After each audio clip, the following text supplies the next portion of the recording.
Score NSKS ពួកអា online 2023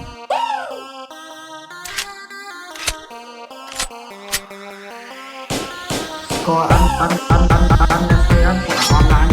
2023 NSKS ពួកអា online Score NSKS ពួកអា online 2023 NSKS ពួកអា online